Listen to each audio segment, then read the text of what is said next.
Bienvenidos al curso.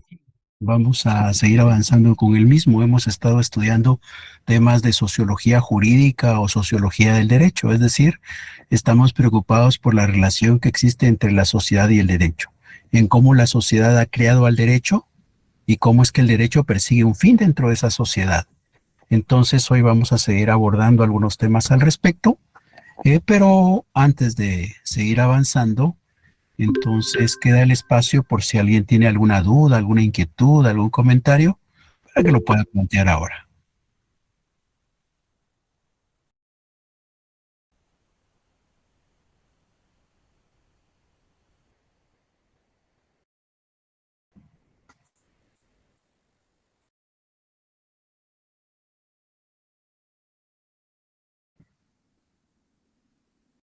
Bien, entiendo que con el silencio se comprende que no hay ninguna duda, que no hay ninguna inquietud, que no hay ningún comentario, y entonces vamos a seguir avanzando. Para el efecto, me voy a apoyar en una presentación que les voy a compartir ahora.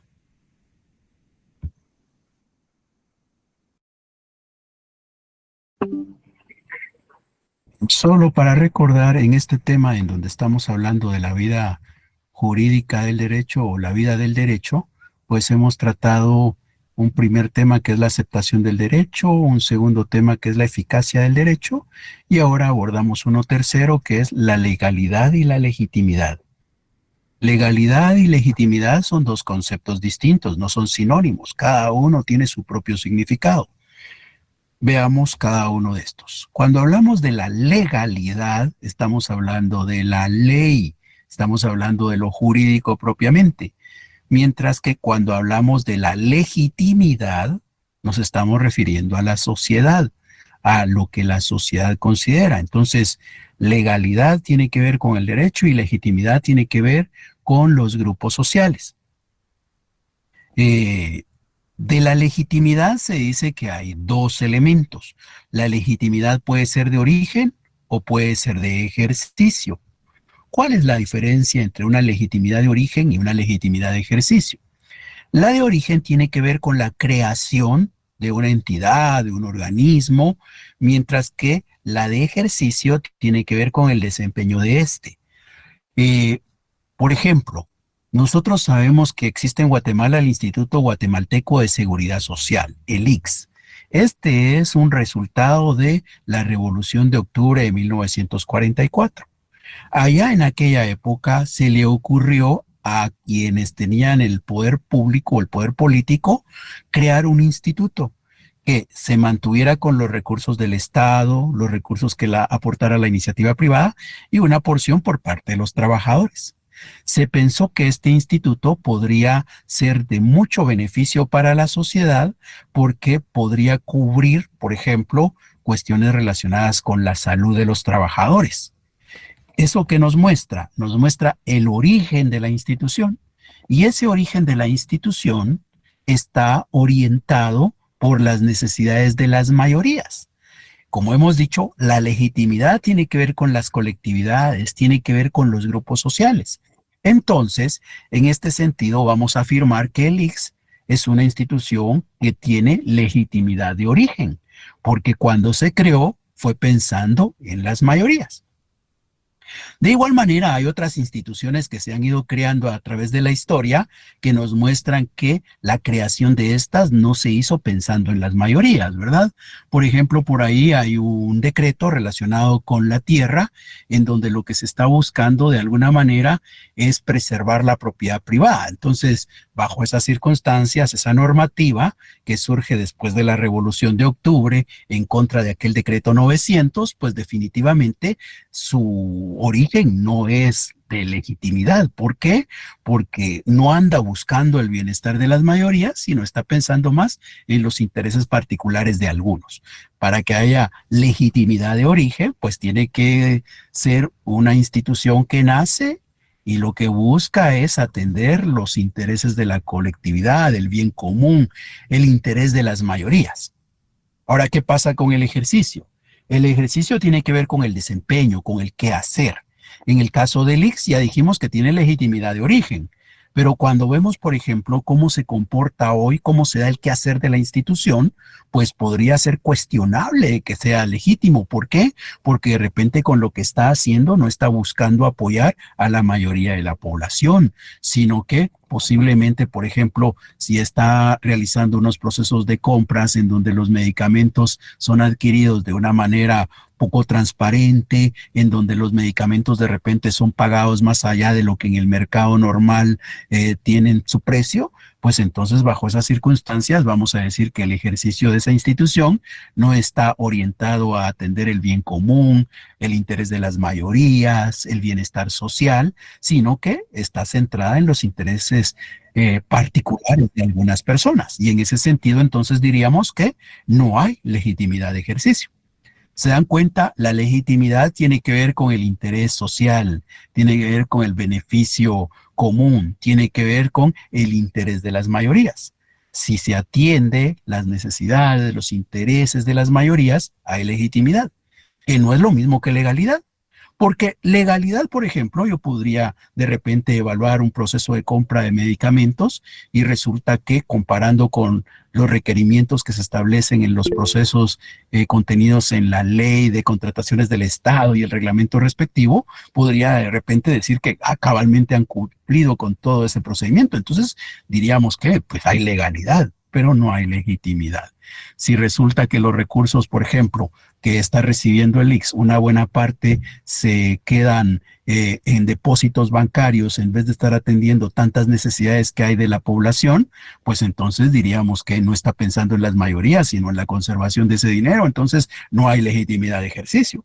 Pero legalmente no es cuestionable que el IX venga y coloque en un banco esos recursos. Entonces, eso es legal, pero no es legítimo. Entonces, nos damos cuenta de la diferencia.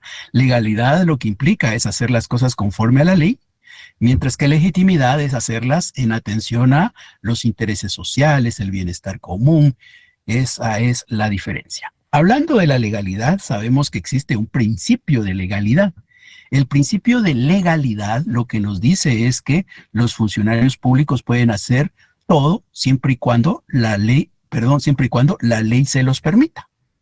Eso es el principio de legalidad. Es distinto a lo que ocurre con nosotros como ciudadanos ordinariamente.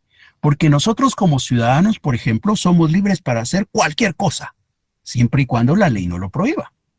Yo soy libre para hacer lo que quiera, siempre y cuando la ley no lo prohíba. Cada uno de ustedes es libre para hacer lo que quiera, siempre y cuando la ley no lo prohíba. Eso es la libertad que tenemos cada uno como particulares. Ahora, si alguno de nosotros es funcionario público, bueno, pues resulta que como funcionario público no puedo hacer cualquier cosa, siempre y cuando la ley no lo prohíba, sino ahí al contrario, yo solo puedo hacer aquello que la ley me permite, solo aquello que la ley establece. Entonces, ese es el principio de legalidad, el poder hacer solamente lo que la ley establece. ¿Alguna duda, alguna inquietud?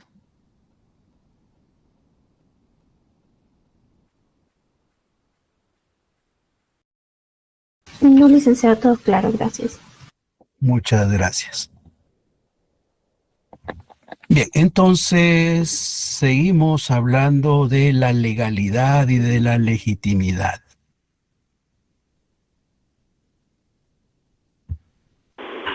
Licenciado, ¿Me escucho? perdone la molestia, es que como vengo conduciendo, ¿podría ser algo similar como lo del Ministerio Público, que según, o sea, ellos están indicando de que están actuando conforme a la ley, pero en realidad la población los está rechazando, o sea, no tienen legitimidad ahí? Sí, algo parecido. Ese podría ser un ejemplo al respecto. Gracias. Va a servir. Bien, entonces volvemos a la presentación.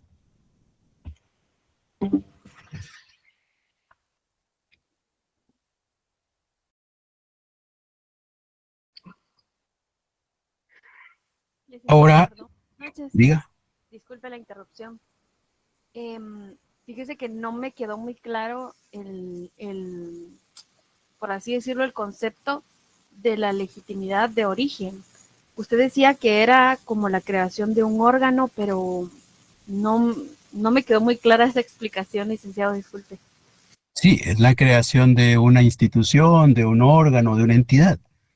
Cuando esa institución, ese órgano, esa entidad se crea pensando en los intereses de las mayorías, pensando en el bien común, pensando en las necesidades de la sociedad, entonces hay legitimidad de origen. Si se crea sin atender eso, entonces no es legitimidad de origen. Bien, ahora, ¿cómo saber si hay legalidad? Para saber si hay legalidad, lo que tenemos que hacer es un análisis jurídico. ¿Y cómo hacemos un análisis jurídico? Por ejemplo, imaginémonos que se emite una disposición por parte de una autoridad. Bueno, emitida esa disposición, lo que nos queda es analizar si tiene legalidad. ¿Cómo sé yo si una disposición, por ejemplo, de un juez es o tiene legalidad? Pues para saber si la decisión o la posición o la resolución de ese juez está apegada a derecho, es decir, tiene legalidad, lo que me queda es hacer un estudio jurídico. Y en ese estudio jurídico, pues voy a establecer las normas reglamentarias. Si dentro de la decisión fue tomada cabalmente dentro de las normas reglamentarias, y luego voy más arriba, ¿verdad? Con las normas ordinarias, y finalmente voy al nivel constitucional y veo que cabalmente guarda esa línea, pues entonces voy a decir que efectivamente hay legalidad. Si, por ejemplo, viene un ministro y emite una disposición, y esa disposición contraviene la ley de la institución, no sería legal. Si esa disposición contraviene la Constitución Política de la República, no sería legal. Por ejemplo, de este gobierno, una decisión que tomó mucho ruido fue cuando se creó el centro de gobierno, ¿verdad? Cuando crearon el centro de gobierno, entonces, ¿qué es lo que queda? El presidente tomó la decisión de crear el centro de gobierno. Entonces, hay una decisión, hay una resolución, hay una disposición del presidente de la República que contiene la creación del centro de gobierno. ¿Qué es lo que queda para saber si hay legalidad? Lo que queda para saber si hay legalidad es ir a la ley del organismo ejecutivo y establecer si en la ley del organismo ejecutivo se le permite al presidente crear entidades como el centro de gobierno. Y después, pues lo que quedaría es ir todavía más arriba a nivel constitucional para establecer si dentro de las funciones que constitucionalmente se reconocen al presidente o al organismo ejecutivo, está la posibilidad de crear un órgano como este. Entonces, si resulta que la ley del organismo ejecutivo se lo permite y esa permisión está de acuerdo a lo que la Constitución rige, pues entonces diríamos que era legal crear el centro de gobierno. Pero si resulta que cuando leemos inmediatamente la ley del organismo ejecutivo nos damos cuenta que el presidente no está facultado para crear ese tipo de entidades, pues entonces quiere decir que fue una ilegalidad. La legalidad, entonces, exige un análisis jurídico. Ahora, ¿qué ocurre con este análisis jurídico? Normalmente lo que estamos haciendo entonces es revisando las leyes, ¿verdad? Y nosotros sabemos que entre las normas existe una jerarquía. Hay una jerarquía normativa. Esa jerarquía normativa nos fue expuesta ya antes por Hans Kelsen, ¿verdad?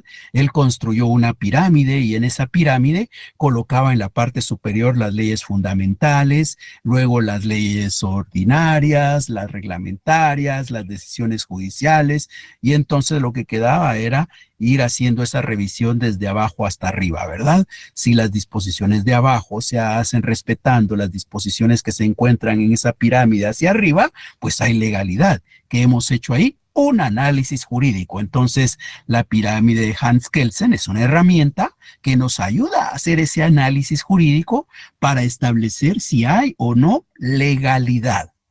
Bien, ahora, ¿qué es lo que pasa desde el lado de la legitimidad? Ahí ya no interesa lo jurídico, ¿verdad? Ahí lo que interesa es la sociedad.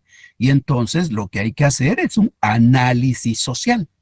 Y el análisis social implica conocer los intereses, conocer las necesidades, conocer la posición que tiene la mayoría de la población. Si las disposiciones y las decisiones de las autoridades atienden el bien común, atienden los intereses sociales, pues entonces diríamos que hay legitimidad.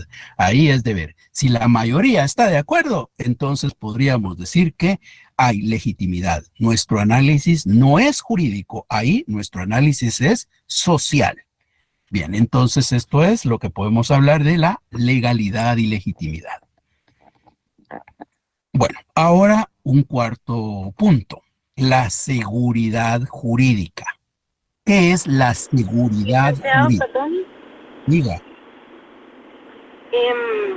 Solo tengo una consulta, por ejemplo, en cuanto a la legalidad, podría, o como usted mencionó, solo instituciones, ¿verdad? Pero en cuanto al Código de Trabajo, no entraría ahí.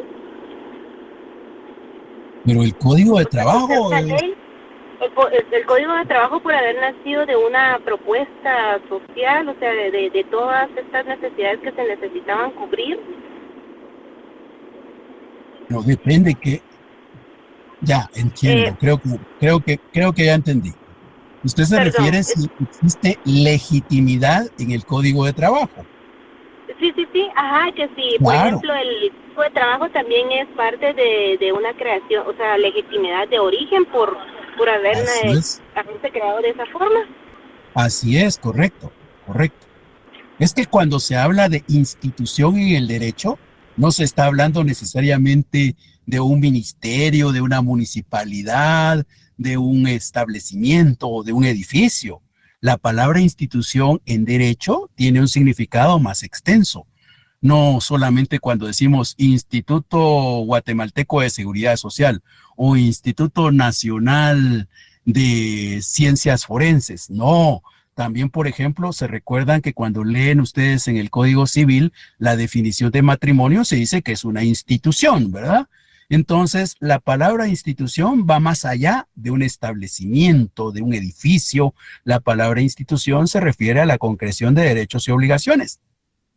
Y en ese contexto, el Código de Trabajo es justamente eso, ¿verdad? Una concreción de derechos y obligaciones. Y el análisis que usted hace para establecer de que ese código tiene una legitimidad de origen es apropiado. Muy bien. Agradezco su contribución, que fue muy valiosa. Nos ayudó a ir profundizando, a ir aclarando estos conceptos. Bien, entonces, si no hay más, seguimos ahora con el cuarto tema, que decíamos es la seguridad jurídica. ¿Qué pasa con la seguridad jurídica? Cuando se habla de seguridad, se está hablando de una sensación, de un sentimiento, ¿ya? ¿Ustedes cómo se sienten? ¿Se sienten seguros o inseguros? Ustedes cuando están en casa, ¿cómo se sienten? Sienten la seguridad del techo de la casa, la seguridad de estar compartiendo con sus parientes. Y en ese contexto de seguridad, ustedes dejan sus cosas en la mesa, en la sala, en cualquier lado, ¿verdad? Pero si ustedes anduvieran en la calle, si ustedes entraran a un restaurante de comida rápida, pues no es de que me siento a la mesa y dejo mi bolso, dejo mi celular, dejo mi billetera ahí sobre la mesa y me voy al área de juegos de los niños o me voy al área de mostrador por el producto. No, ¿verdad?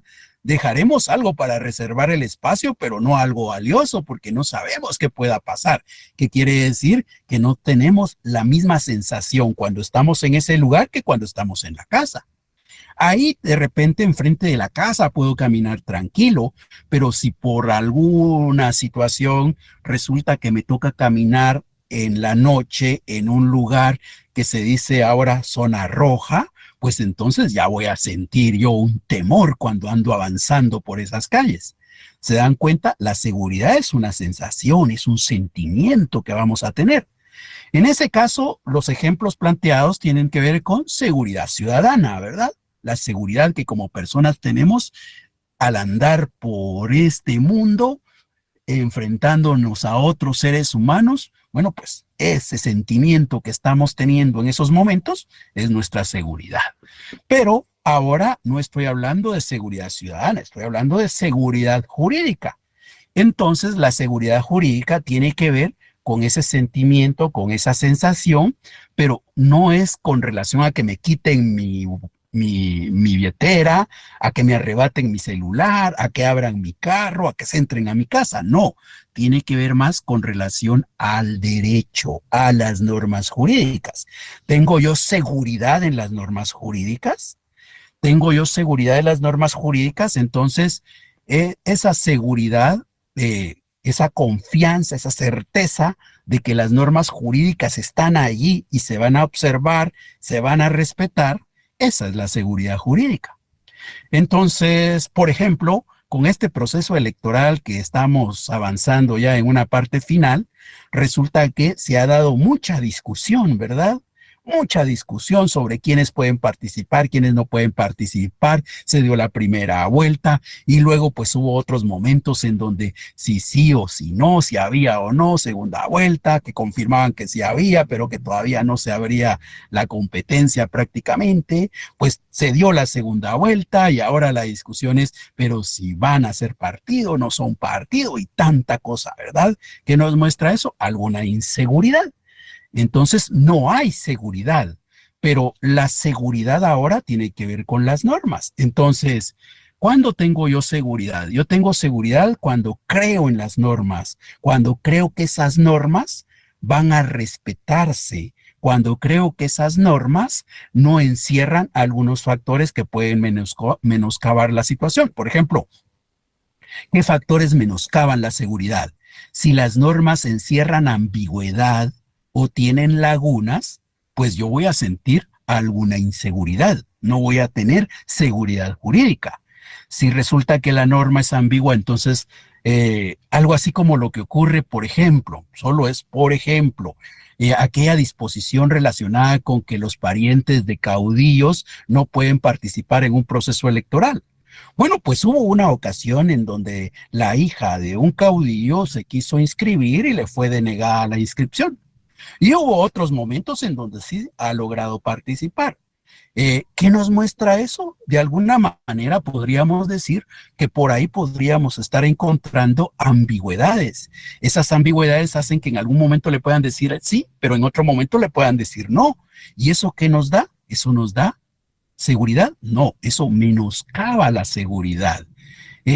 La excesiva libertad que podría tener la autoridad también no favorece a la seguridad jurídica. ¿Y cuándo puede haber una excesiva libertad? Por ejemplo, que no quiere decir que sea malo, porque es normal, pero cuando se busca definir la pena que se le puede aplicar a una persona que va a ser sentenciada, que va a ser condenada, pues resulta que normalmente la norma se abre, ¿verdad? Y dice de tantos a tantos años. Bueno, pues ese de tanto a tanto, lo que nos deja ahí es una libertad. Una libertad que, ¿qué es lo que tiene que hacer el juez? El juez, el tribunal, lo que tiene que hacer es valorar los atenuantes, los agravantes, y en función de esos elementos, pues va a ir definiendo cuál va a ser la pena que va a aplicar. Pero esa libertad puede llegar a ser muy excesiva. Si es excesiva, entonces puede generar alguna inseguridad jurídica. De igual manera, la eficiencia de las autoridades, ¿verdad? Podemos tener las normas jurídicas, pero resulta que si las autoridades realmente no cumplen las normas jurídicas o no velan porque se respeten las normas jurídicas, entonces tenemos autoridades ineficientes, autoridades que no cumplen las normas, autoridades que no velan porque éstas se observen, son autoridades ineficientes. Entonces, ante autoridades ineficientes, como por ejemplo algo que se cuestiona mucho es el tema de la impunidad en Guatemala. Hay mucha impunidad en Guatemala. Entonces, esa impunidad es el reflejo de la ineficiencia de las autoridades, que tiene su explicación también, ¿verdad? Pero como para este caso lo que nos busca es orientarnos cómo es que esa ineficiencia, al final de cuentas, lo que hace es que no tengamos certeza de lo que va a pasar jurídicamente. Entonces, ¿qué hay? No hay seguridad jurídica.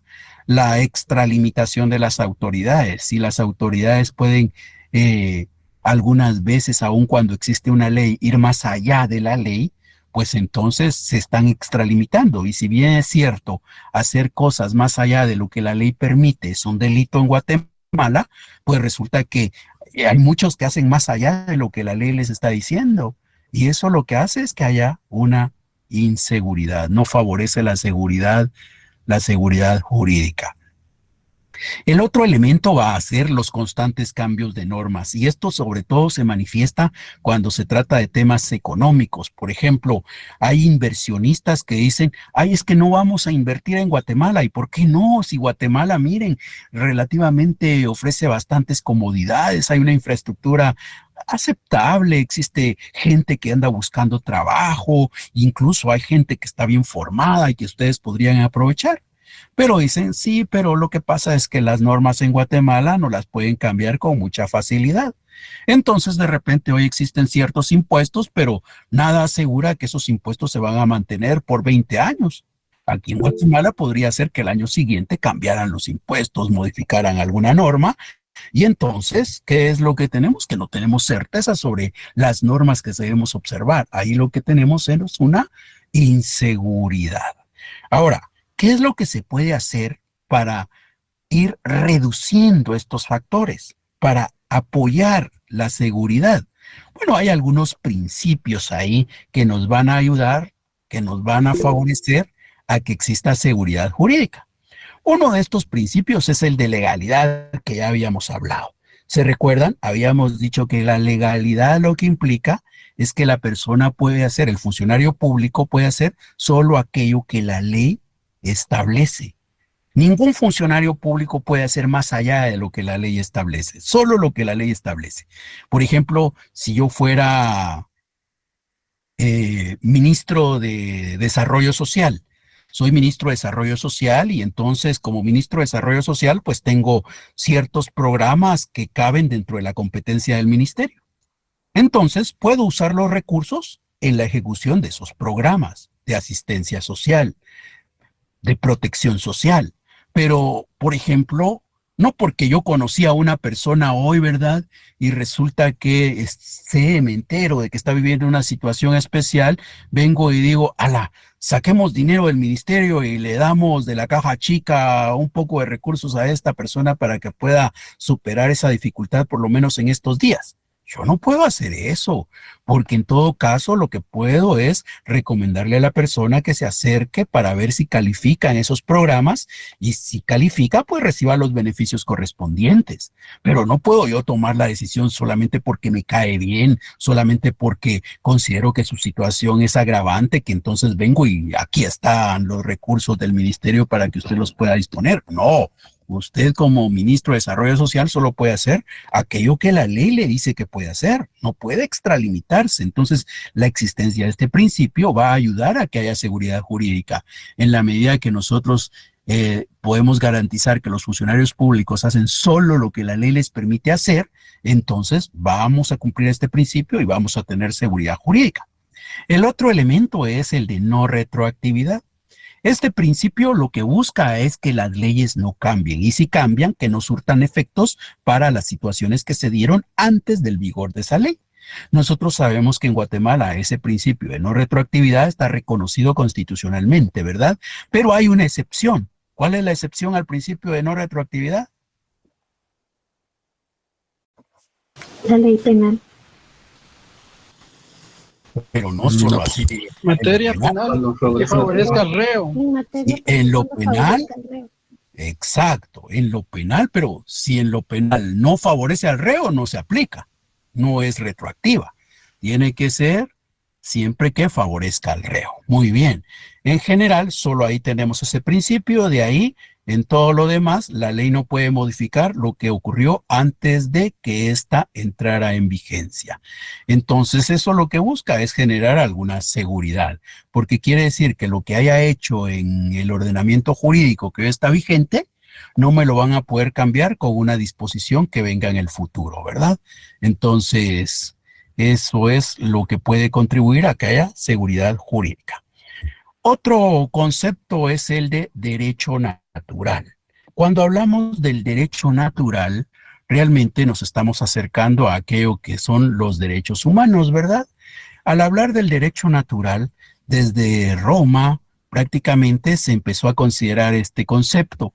El derecho natural vendría a ser algo así como un derecho que ha sido creado por alguien más, que no es propiamente los seres humanos. En algún momento se consideró algo así como la creación de los dioses y que por eso entonces podría ser un derecho que es común para todos, un derecho que es común no solamente para los que hoy están, sino a los que estuvieron en el pasado o los que estén en el futuro.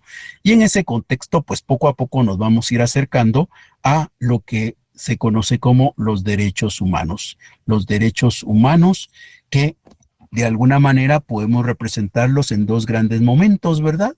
En los derechos humanos podemos identificar dos grandes momentos que ocurrieron ya hace bastante tiempo, ¿verdad? Uno es la Declaración de los Derechos de Virginia en 1776 y el otro la Declaración de Derechos del Hombre y del Ciudadano en 1789. Obviamente en dos realidades distintas, ¿verdad? Estamos hablando de los Estados Unidos, estamos hablando de lo que ocurre en Francia. Bueno, pues estos elementos van a marcar esto que ahora llamamos los derechos humanos. Pero, ¿cómo nace esto a lo que llamamos los derechos humanos? Pues recordemos que estos momentos de 1789, de 1776 en Estados Unidos, pero sobre todo allá en Francia en 1789, nos permite recordar los momentos que se vivieron en esa etapa y que nosotros ya vimos en nuestra primera parte del curso. ¿Y con qué tiene que ver esto? Bueno, pues resulta que aquí lo que podemos encontrar es un recuerdo de lo que vimos en esa primera unidad, en esa primera parte del curso, en donde decíamos que estábamos ante un momento revolucionario, un momento en el que iba a quedar atrás la sociedad feudalista y en su lugar se iba a instaurar una sociedad capitalista. Pero en ese contexto, en donde todavía el feudalismo es lo que más pesa, teníamos a los señores dueños de la tierra que tenían atados a los campesinos. Pero por el otro lado vimos que habían unos campesinos que se habían logrado fugar de esas parcelas, de esos feudos, y se habían ido a lugares en donde nadie los pudiera perseguir, pero eran pequeños pedazos de tierra que tampoco eran apropiados para dedicarse a la actividad agrícola, y que por eso entonces se dedicaron a la producción de artesanías y al comercio de las mismas. Bueno, pues a esos señores que se establecieron en esos pequeños lugares, los conocieron como los pequeños burgueses, y al lugar en donde estaban asentados se le llamó burgos, ¿verdad? Bueno, pues estos pequeños burgueses allá en el burgo tenían sus empresas, y en esas empresas lo que ellos andaban buscando es generar cada vez más riqueza. Para generar más riqueza, recuerdan ustedes, ellos dijeron que lo que necesitaban era vender más, porque de la venta de sus productos es que se logra manifestar la ganancia. Si hoy vendo 10 y gano 5, pues si vendo 20, probablemente gane 10, y si vendo 30, gane 15. Entonces, en la medida que venda más, gano más. Pero para vender más, tengo que producir más. Pero para producir más, ¿qué necesito? Pues necesito más gente que esté trabajando en la empresa, necesito de más materias primas, dicho en otras palabras, necesito de fuerza de trabajo y materias primas. Bueno, esa fuerza de trabajo eran los campesinos, pero los campesinos estaban allá en el área rural, ¿verdad? Había que buscar la forma de traerlos para acá.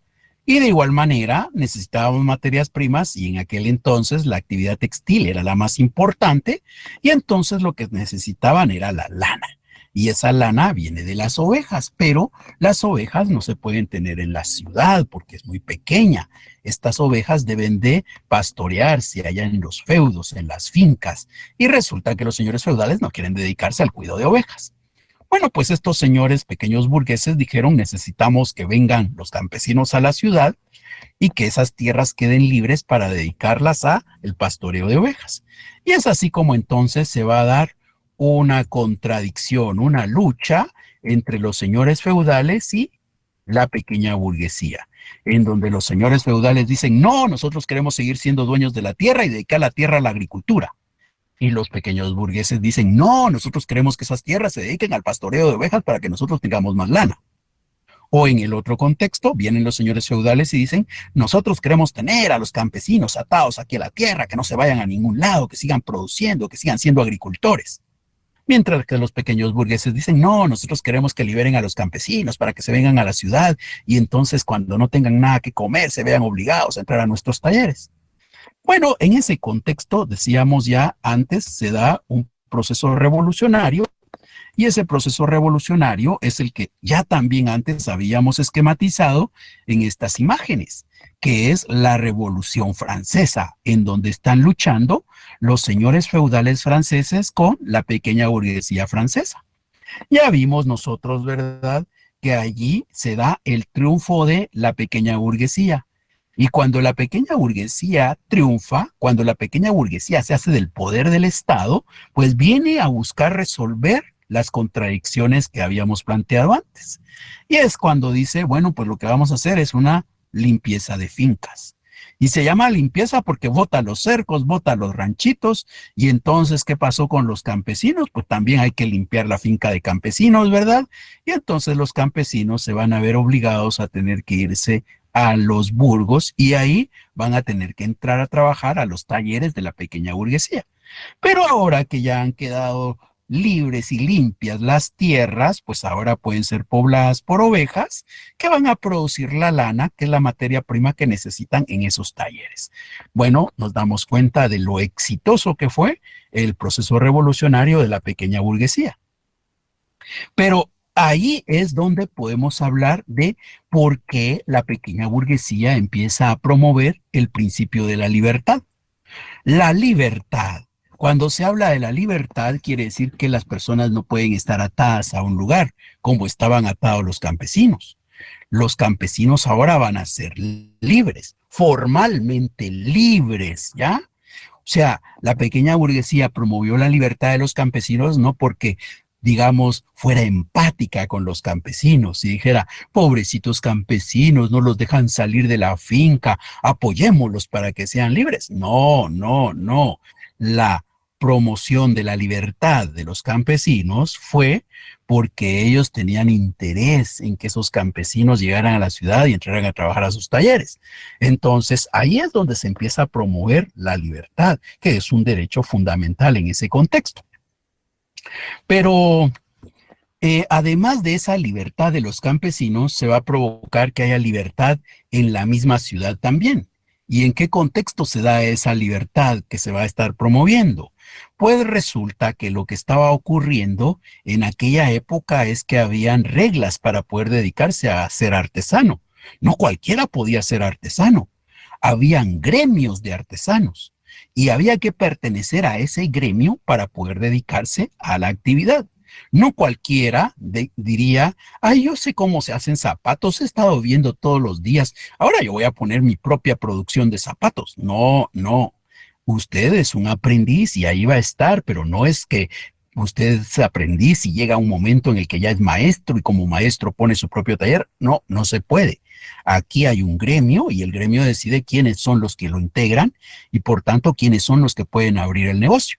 Algo parecido a lo que ocurre hoy con la ley de colegiación obligatoria. Cualquiera de ustedes podría ser el mejor estudiante de derecho en su promoción. Imagínense uno que tenga notas más allá de 90 en todos los cursos y que después cuando se someta a los exámenes técnico-profesionales los apruebe con excelencia.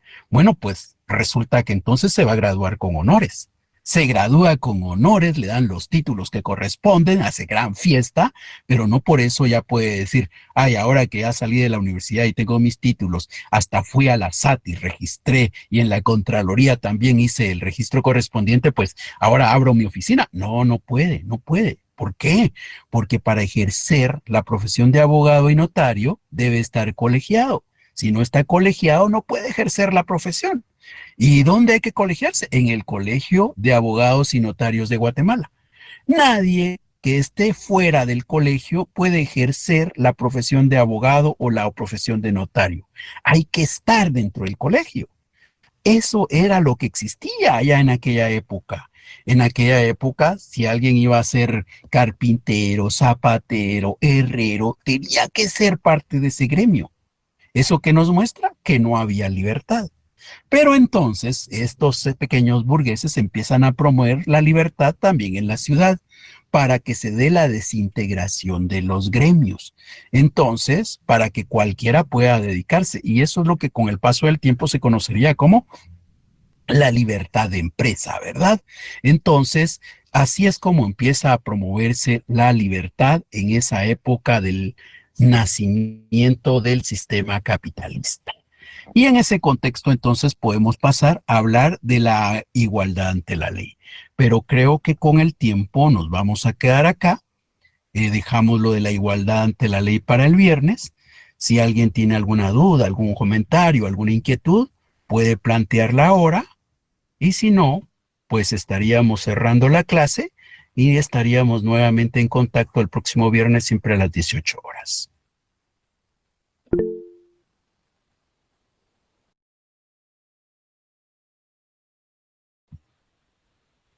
Sí, Aldo. Licenciado, buenas noches, un gusto saludarlo. Muchas gracias por su explicación. Únicamente le quería pedir favor si me podría dar un pequeño ejemplo, un pequeño repaso, por así decirlo, sobre el ejercicio, que fue lo único que no me quedó claro de todo. Por favor, licenciado. El ejercicio. Sí, desde la legitimidad de ejercicio. Exactamente, por favor. Ya. La legitimidad de ejercicio lo que nos dice es que el quehacer de la institución, ¿ya? El quehacer del órgano administrativo, ese quehacer, esa tarea, esa función que está cumpliendo, ¿lo está haciendo en función de los intereses de las mayorías? ¿Está haciéndolo para lograr el bien común, el interés social? Entonces, si es así, hay legitimidad de ejercicio. Pero si no, pues entonces carece de ella. Por ejemplo, imaginémonos que se da un invierno bastante copioso, la producción de café sale bastante afectada y entonces viene el Ministerio de Agricultura y dice, vamos a crear un fideicomiso para apoyar a los productores de café. Pero cuando dice voy a apoyar a los productores de café, está pensando realmente solo en los agroexportadores. Y entonces a los que forman esa cámara, esa organización de agroexportadores de café, es a los que va a favorecer. Entonces, bajo ese esquema, diríamos que esa decisión que tomó el ministerio no lo hizo pensando en los intereses de las mayorías, no lo hizo pensando en los intereses sociales, lo hizo pensando en los intereses particulares de un pequeño grupo. Entonces va a usar los impuestos que pagamos todos para poder apoyar a un pequeño grupo de guatemaltecos que ya de por sí tienen poder económico. En ese contexto podríamos decir que eso no sería legítimo y es una función, es una tarea, es un quehacer, una actividad. Esa actividad no sería legítima. El ejercicio tiene que ver con la gestión, tiene que ver con las resoluciones, con las decisiones que se toman sobre el quehacer de una institución. Muchas gracias, licenciado. Para servirle. Bien, entonces, si no hay más dudas, les agradezco la atención. Feliz noche y estamos nuevamente el próximo viernes. Hasta entonces. Feliz noche, licenciado. Feliz noche, licenciado. Sí. Feliz noche, licenciado. Gracias, feliz noche. Feliz noche. Feliz noche, licenciado. Gracias. Igualmente. ¿Qué pasó, Marvin? ¿Qué tal, licenciado? Buenas noches. Fíjese que yo con una molestia. Fíjese que la vez pasada yo le quise enviar mis datos sobre el parcial que no me hice. Pero fíjese que el correo, no sé, no le llegó o estaba mal. Entonces quería que me lo proporcionara otra vez, ¿verdad? Esa es una. Y fíjese que la otra, fíjese que en el laboratorio que ahorita el antier se cerró, si no estoy mal, fíjese que no me pude evaluar porque no pude ingresar a la RAD, o sea, viera que me tiraba, primero ingresé, ¿verdad? A la RAD y luego me tiraba a sección C, después me tiraba autenticar Google, pero me aparecía que no se puede eh, por la hacer, es por automatricularse, no estoy mal. En este curso me decía, ¿verdad? Y me tiraba su nombre arriba. Entonces eso es lo que no sé por qué me tiraba ese problema en la radio. Porque no está asignado al curso. Eso lo resuelve el control académico, pero en cuanto usted no esté ahí, no va a poder hacer ninguna actividad. Por eso, mándeme sus datos al correo que le estoy dando acá. Ok, permítame.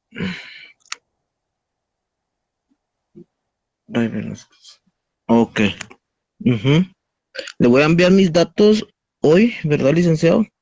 Para que me haga el favor, tal vez me pueda apoyar en ese sentido. De acuerdo, mándeme sus datos al correo. Muchas gracias, licenciado. Dios me lo bendiga. Pase Para feliz noche. servirle. Feliz noche.